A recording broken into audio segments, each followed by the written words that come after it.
রাদিতু বিল্লাহি রাব্বা ওয়া বিল ইসলামি দীনা ওয়া বিমুহাম্মাদিন রাসূলা, যে আল্লাহর দিন ধর্ম পেয়ে খুশি, ইসলামকে জীবন ব্যবস্থা হিসাবে পেয়ে খুশি, নবীকে হযরত মুহাম্মদ সাল্লাল্লাহু আলাইহি সাল্লামকে প্রেরিত রসুল হিসাবে পেয়ে খুশি।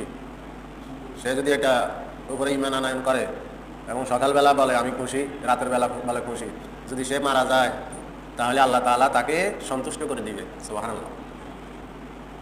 ধর্মের কোনো বিষয় নিয়ে যদি কেউ অপছন্দ করে বা তুচ্ছ তাচ্ছিল্য করে তাহলে তার ঈমান আর থাকে না। অপছন্দ করলে ঈমান থাকে না।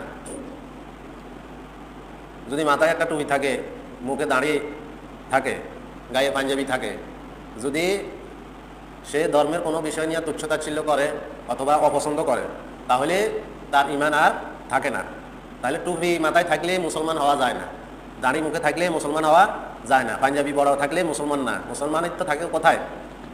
বুকের ভিতরে। ঈমান থাকে কোথায়? অন্তরে। ঈমান না থাকলে টুপির আর দাম আছে নি? দাড়ি, টুপি, পাঞ্জাবি এগুলা থাকলেও যদি ধর্মের কোনো বিষয় সে অপছন্দ করে তাহলে তার ঈমান থাকে না। আমাদের দেখেন, সর্বোচ্চ আমরা দেশ পরিচালনার জন্য যাদেরকে দায়িত্ব দিই তারা যদি মূর্খ হয়, ধর্মের তাদের কোনো জ্ঞান নাই, তাহলে তারা ওই ভুল পথে মানুষকে পরিচালিত করে।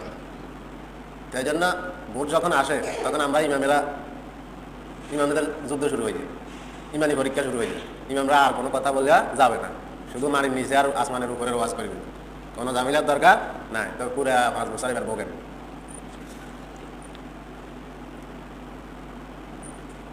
কুল্লিল মুমিনিনা ইয়াগুদ্দু মিন আবসারিহিম ওয়া ইয়াহফাযনা ফুরুজাহুম।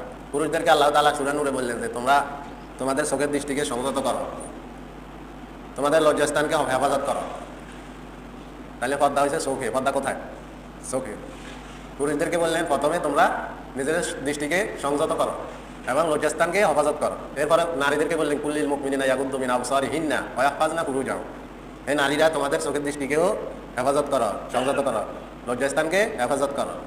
রাসূল সাল্লাল্লাহু আলাইহি সাল্লাম বলেছেন, আমি ওই ব্যক্তির জান্নাতের গ্যারান্টি দিলাম যে তার 2 সোয়ালের মধ্যবর্তী স্থান এবং জিহ্বাকে সংযত রাখবে, আমি রাসূল তার জন্য জান্নাতের জিম্মাদারি হয়ে গেলাম। তাহলে এই জিহ্বা দ্বারা যে আমরা কথা বলি, কথার কারণে ঈমান চলে যায়, এই কথার কারণেও সে জাহান্নামে যাবে। আবার লজ্জাস্থান যেটা দিয়া, সেই লজ্জাস্থানকেও যদি অবৈধ কাজে ব্যবহার করে, শরীয়তপন্থী কাজে ব্যবহার করে। এখন তো মুসলমানের মধ্যে শতকরা কয়জনে জানে কোন কাজটা শরীয়ত সম্মত আর কোন কাজটা শরীয়ত সম্মতর বাইরে?